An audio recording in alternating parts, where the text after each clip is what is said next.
Question number 1 है, एक खेल क्रिया के दौरान चोट लगने पर रोहन रोने लगा। रोहन एक लड़का है। यह देखकर उसके पिता ने कहा, लड़कियों की तरह व्यवहार न करो, लड़के रोते नहीं हैं। यह कथन जो है पिता का क्या दर्शाता है? दोस्तों, इस तरह का कथन जो लड़के और लड़कियों में भेदभाव को दिखाए, लड़कियों के लिए एक पारंपरिक व्यवहार को दिखलाता है, इसे लैंगिक रूढ़िवाद कहते हैं। लैंगिक रूढ़िवाद का अर्थ ही होता है कि लड़के और लड़कियों के लिए काम का निर्धारण करना।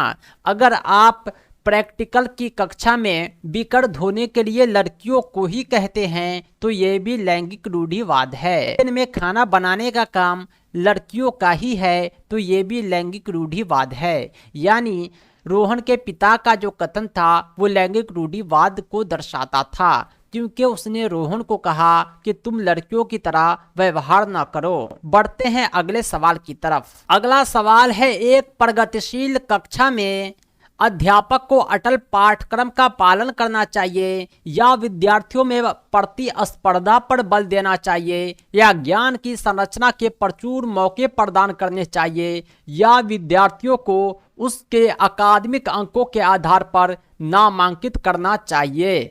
प्रगतिशील कक्षा ऐसी कक्षा को कहते हैं जिसमें छात्र निरंतर विकास कर रहे हों, प्रगति पथ पर चल रहे हों।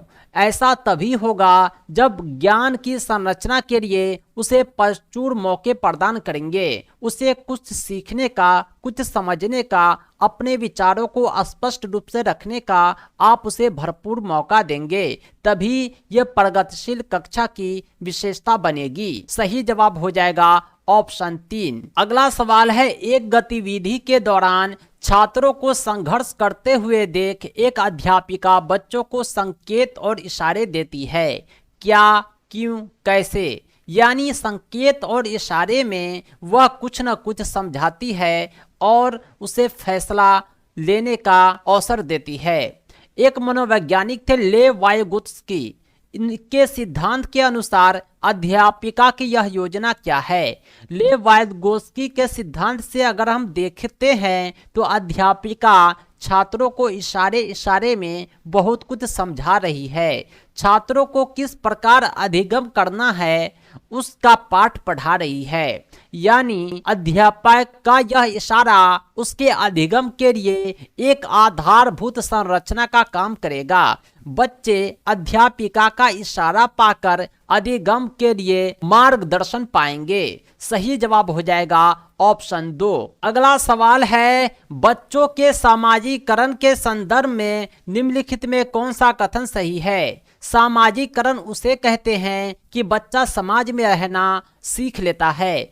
अरस्तु ने कहा था कि मनुष्य एक सामाजिक प्राणी है, यानी हमारा विकास, हमारा रहन सहन एक समाज में होता है। समाज में रहकर ही हम अपनी आवश्यकताओं की पूर्ति करते हैं, अपने विचार हम समाज के साथ ही साझा करते हैं। यह तभी संभव है जब हम विद्यालय को सामाजिकरण का द्वितीयक कारक और परिवार को सामाजिकरण का प्राथमिक कारक मानेंगे, क्योंकि बच्चे का जो जन्म होता है परिवार में होता है, न कि विद्यालय में। सबसे पहले परिवार में हुआ तो सबसे पहले सामाजिकरण कहाँ पाया? परिवार में। बच्चा थोड़ा बड़ा होता है तो विद्यालय में आ जाता है, उसके बाद आगे का सामाजिकरण इसका विद्यालय में होता है, इसलिए इसे द्वितीयक कारक कहते हैं। सही जवाब हो जाएगा ऑप्शन 1। अगला सवाल है, बहुबुद्धि का सिद्धांत जोर देता है। बहुबुद्धि मल्टीपल इंटेलिजेंस किस बात पर जोर देता है?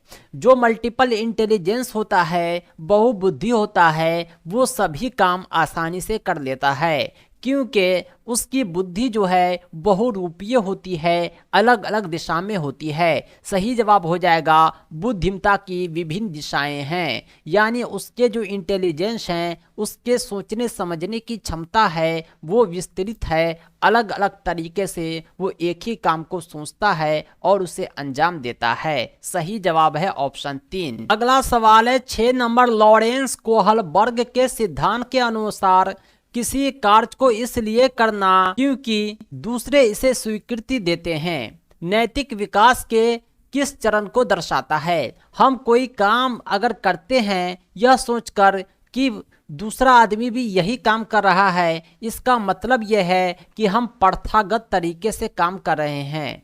हम समाज के अकॉर्डिंग चल रहे हैं कि समाज में ये प्रचलन है, समाज के लोग ये काम कर रहे हैं, चलो हम भी कर लेते हैं। बल्कि ऐसा नहीं होना चाहिए। समाज में अगर कोई कुरीति है तो हमें उसका गौर करना चाहिए, मूल्यांकन करना चाहिए।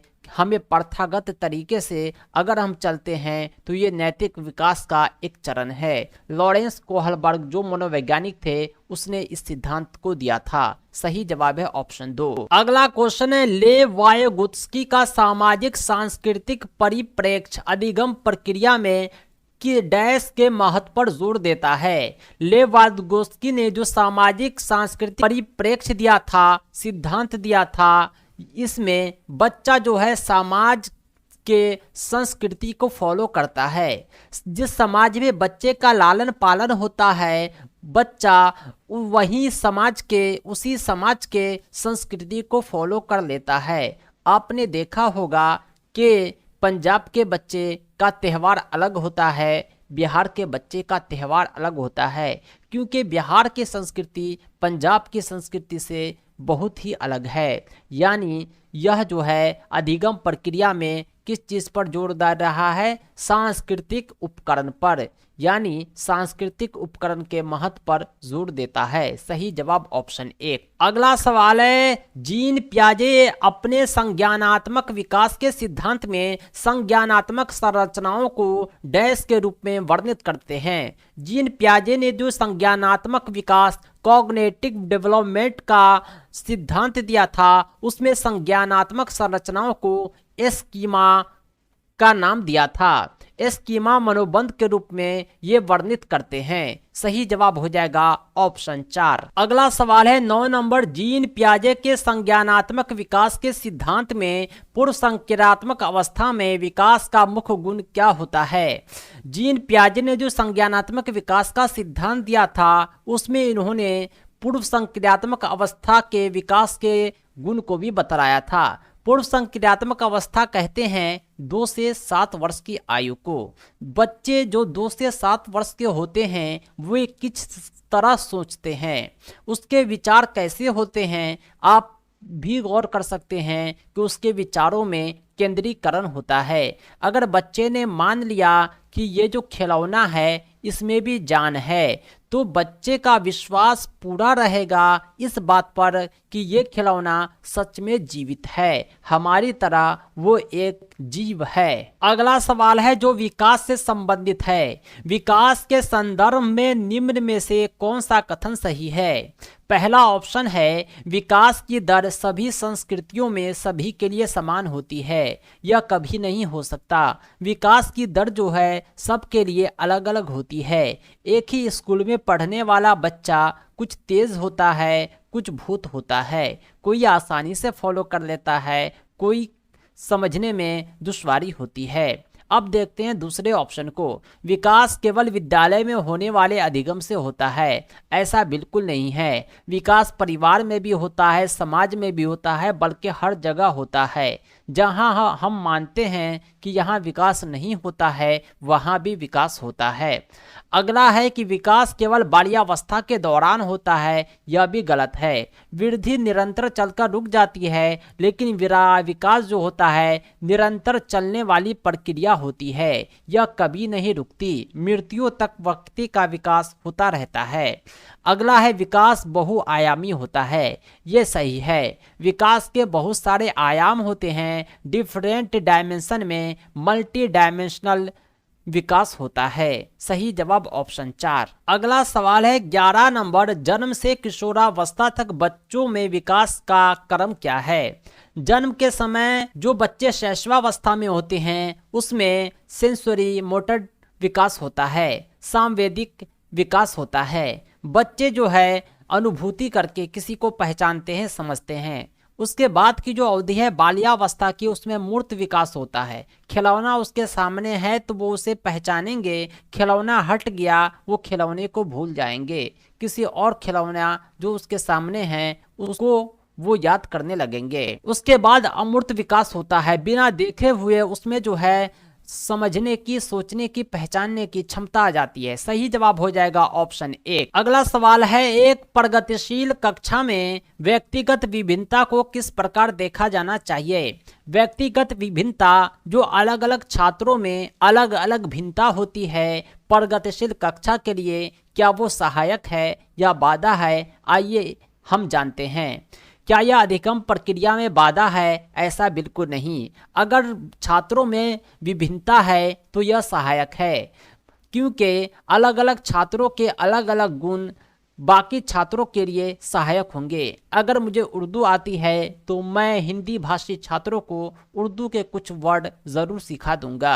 अध्यापक के पक्ष पर असफलता, ये भी गलत है। योग्यता आधारित समूह बनाने का मापदंड, योग्यता आधारित समूह बनाने का ये कोई मापदंड नहीं है। समूह बनाया जाता है सामूहिक तौर से, हर योग्यता के बच्चे उसमें शामिल होते हैं ताकि योग्यता का आदान प्रदान हो। अगला है, अध्यापन अधिगम प्रक्रिया की परियोजना के लिए महत्वपूर्ण। सही जवाब यही होगा। व्यक्तिगत विभिन्नता अध्यापन अधिगम प्रक्रिया की जो परियोजना है उसके लिए यह काफ़ी महत्वपूर्ण है, क्योंकि योग्यताओं का आदान प्रदान होता है। अगला सवाल है, समावेशी कक्षा से संबंधित। एक समावेशी कक्षा में डैश पर जोर देना चाहिए। समावेशी कक्षा ऐसी कक्षा को कहते हैं जिसमें हर तरह के बालक सम्मिलित होते हैं। जो विकलांग बालक विद्यालय में हैं वो भी रहेंगे, मंदबुद्धि बालक भी रहेंगे, प्रतिभाशाली बालक भी रहेंगे। जितने तरह के बालक विद्यालय में है, बगैर किसी भेदभाव के सबको एक समूह में इंक्लूड करना समावेशी शिक्षा कहलाता है। समावेशी शिक्षा जो होता है वो इस बात पर अधिक जोर देता है कि जितने भी बच्चे हैं सभी के सामर्थ्य को, योग्यता को अधिकतम करने का अवसर दिया जाए, हर बच्चे में अधिकतम काबिलियत आ जाए, उसका जो इंडिविजुअल कैपेबिलिटी है उसका विकास हो। सही जवाब ऑप्शन 4। अगला सवाल है, दिव्यांगजन अधिकार अधिनियम 2016 के अनुसार निम्न में से किस शब्दावली का प्रयोग उपयुक्त है? वैसे छात्र जिसे शारीरिक दिव्यांगता हो इसे जो है दिव्यांग कहा गया था। पहले वास्तविकता में जो विकलांग होते थे उसके लिए विकलांग शब्द का प्रयोग होता था, लेकिन दिव्यांगजन अधिकार अधिनियम 2016 में विकलांग शब्द का प्रयोग न करके दिव्यांग शब्द के प्रयोग का आह्वान किया गया।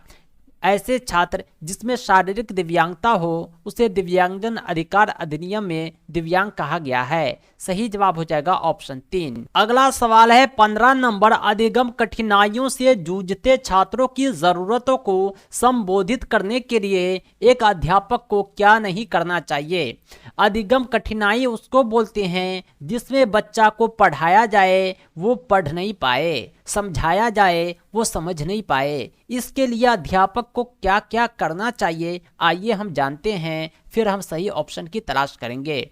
दृश्य स्रोत सामग्री का इस्तेमाल। अगर बच्चे आपकी बात नहीं समझ पा रहे हैं तो आप ऑडियो विजुअल एड्स का इस्तेमाल करके दृश्य स्रोत सामग्री का उपयोग करके उसे समझा सकते हैं। मोबाइल में वीडियो दिखा करके, चार्ट दिखा करके इस तरह से आप बच्चे को समझा सकते हैं। अगला तरीका भी हो सकता है संरचनात्मक शिक्षा शास्त्रीय उपागम का इस्तेमाल, यानी जो कंस्ट्रक्टिव पेडागोगिकल अप्रोच है उसका इस्तेमाल कर सकते हैं। जो हाथ से बनाया हुआ मशीन है उसे दिखाकर हम बच्चे को अपनी संरचना के आधार पर समझा सकते हैं। अगला है व्यक्तिगत शैक्षिक योजना बनाना। बच्चे की कमी हमें पता है कि वे क्या नहीं समझ रहे हैं, बच्चे का वातावरण हमें पता है कि वे किस प्रकार समझेंगे। अगर हम व्यक्तिगत शैक्षिक योजना बनाते हैं तो हम आसानी से छात्रों को समझा पाएंगे। ये भी जो है छात्रों को संबोधित करने का, समझाने का एक उपागम है। अगला ऑप्शन है शिक्षा शास्त्र और आकलन की जटिल संरचनाओं का प्रयोग। बच्चे को समझाने के लिए जब हम जटिल का प्रयोग करेंगे तो वो क्या खाक समझेंगे? कभी नहीं समझेंगे। हमें जटिल का नहीं बल्कि सरल का उपयोग करना है। ये ऑप्शन गलत है। हमें क्या चुनना था? नहीं करना चाहिए। सही जवाब हो जाएगा ऑप्शन 4। अगला सवाल है, सृजनात्मकता की पहचान का प्रमुख लक्षण क्या है?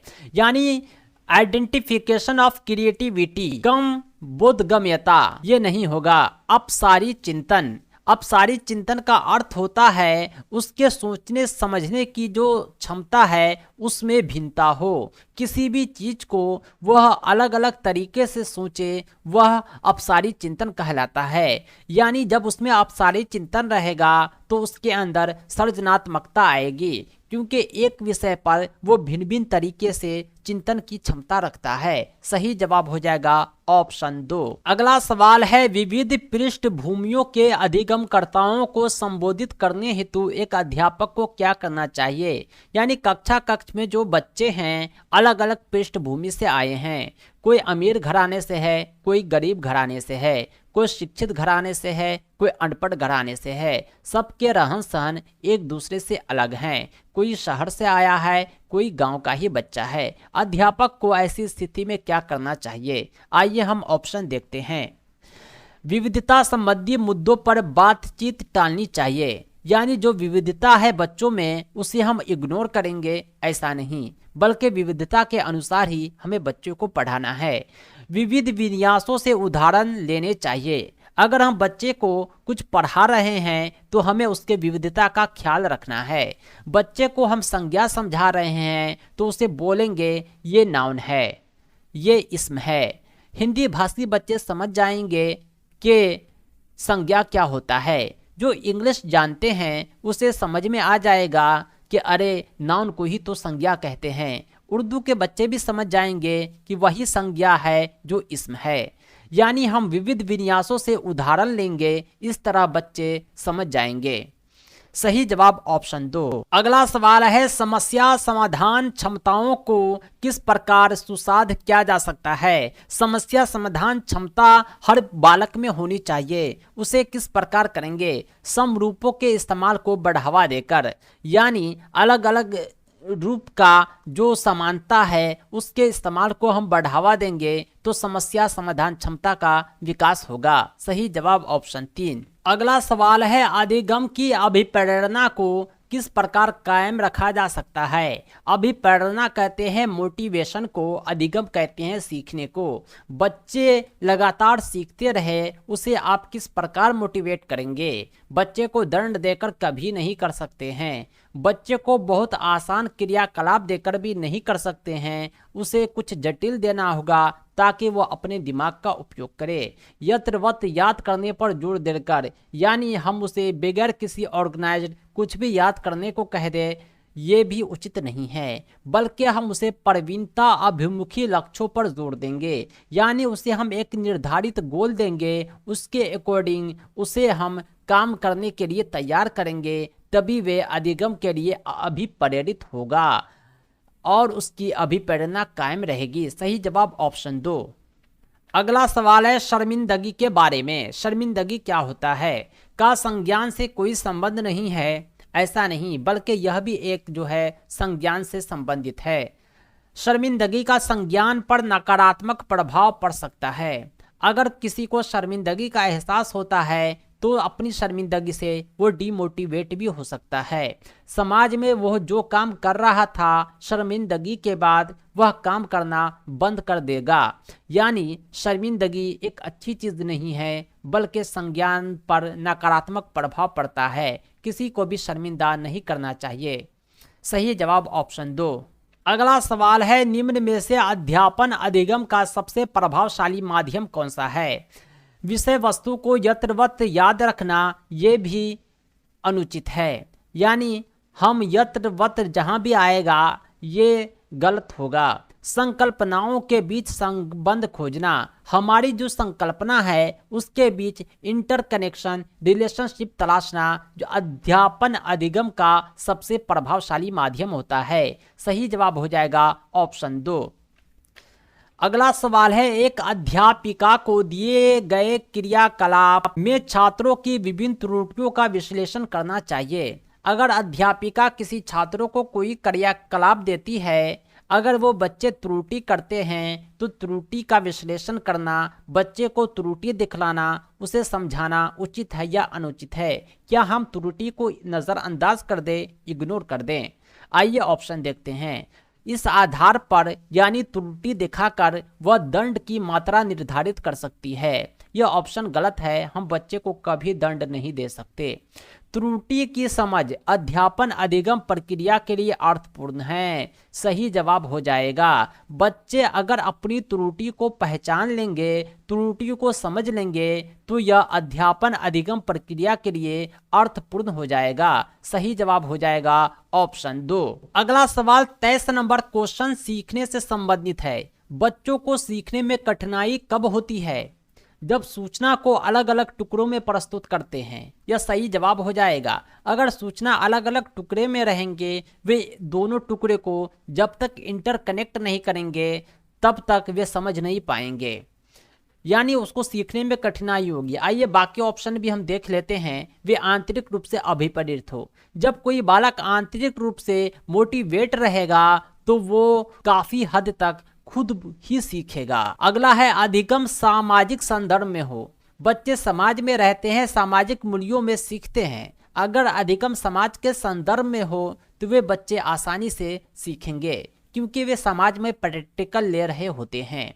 विषय वस्तु को बहु रूपों में प्रस्तुत किया गया हो। विषय वस्तु को अगर एक से अधिक रूपों में प्रस्तुत करेंगे तो वो किसी न किसी रूप के माध्यम से आसानी से समझेंगे, सीखेंगे। सही जवाब है ऑप्शन 1। अगला सवाल है अधिगम की सर्वोत्तम अवस्था कौन सी है, यानी वह कौन सी अवस्था है जिसमें बालक जो है सर्वोत्तम सीखेगा। उच्च उत्तेजना, उच्च भय। भय में बच्चा कभी नहीं सीख पाएगा। भय में कभी नहीं सीख पाएगा, चाहे उत्तेजना उच्च हो चाहे निम्न हो। उत्तेजना जो है संतुलित होना चाहिए, यानी लगातार उत्तेजित रहना चाहिए। ऐसा नहीं कि 2 रोज तक उत्तेजित है फिर जो है वो ठंडा गया और परीक्षा तक जो है सोया रह गया। उसको भय नहीं होना चाहिए, वो निर्भय होकर सीखे, तभी अधिगम जो है सर्वोत्तम होगा। सही जवाब ऑप्शन 3। अगला सवाल है 25 अधिगम का संरचनात्मक विचार यह सुझाव देता है कि ज्ञान की संरचना में बच्चे की कोई भूमिका नहीं होती।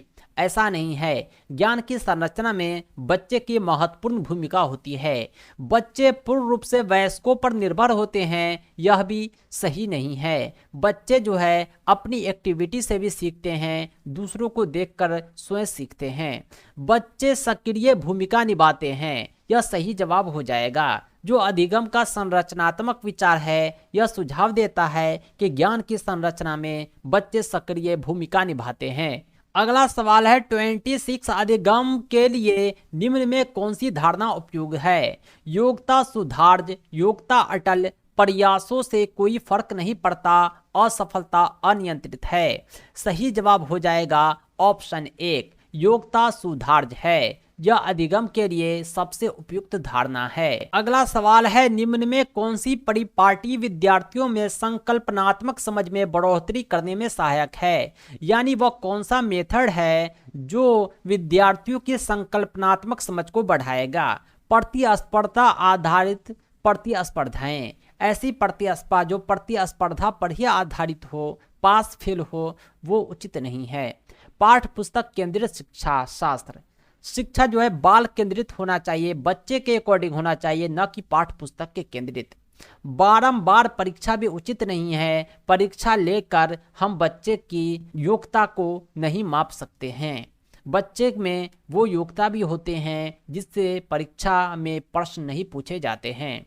अगला है अन्वेषण और संवाद, यह सही हो जाएगा। बच्चे एक दूसरे से बातचीत करेंगे, खोजेंगे, अपने विचारों को साझा करेंगे। ये विद्यार्थियों की संकल्पनात्मक समझ में ज्यादा से ज्यादा बढ़ोतरी करेगा। सही जवाब ऑप्शन 4। अगला सवाल है एक कार्य के दौरान सायना स्वयं से बात कर रही है, वह कार्य पर किस प्रकार प्रगति कर सकती है। लेव वायगोत्स्की के भाषा और चिंतन सोच के बारे में दिए गए विचारों के अनुसार इस तरह का व्यक्तिगत वाक्य क्या दर्शाता है। क्वेश्चन में स्पष्ट लिखा हुआ है कि सायना जो है स्वयं से बात कर रही है। जब स्वयं से बात करके कोई अपने प्रगति का मूल्यांकन करे तो लेव वायदोवस्की के अनुसार यह जो है स्वनियमन होता है, यानी अपना जो है स्व मूल्यांकन करके खुद नियम बनाना कि हम यह काम करेंगे तो सफलता पाएंगे।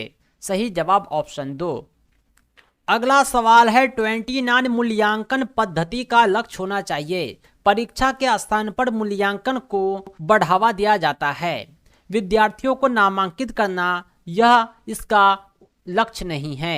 योग्यता आधारित समूहों में विद्यार्थियों को विभाजित करना यह भी जो है उचित लक्ष्य नहीं है। मूल्यांकन इसलिए नहीं किया जाता है कि बच्चे की योग्यता को डिसाइड किया जाए और उसे जो है हम समूहों में बांट दें।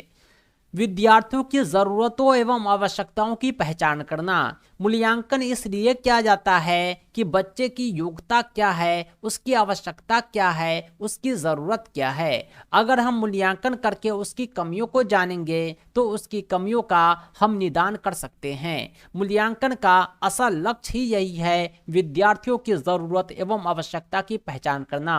सही जवाब हो जाएगा ऑप्शन 3। अगला सवाल है 30 नंबर, बच्चों के विकास की व्यक्तिगत विभिन्नताओं को किस प्रकार प्रतिरूपित किया जा सकता है। विकास जो होता है यह आनुवंशिकता या पर्यावरण पर ही डिपेंड नहीं होता है, बल्कि आनुवंशिकता और पर्यावरण दोनों पर डिपेंड होता है। आनुवंशिकता एवं पर्यावरण की पारस्परिकता पर हम बच्चों के विकास की व्यक्तिगत विभिन्नताओं को प्रतिरूपित कर सकते हैं। सही जवाब हो जाएगा ऑप्शन 4।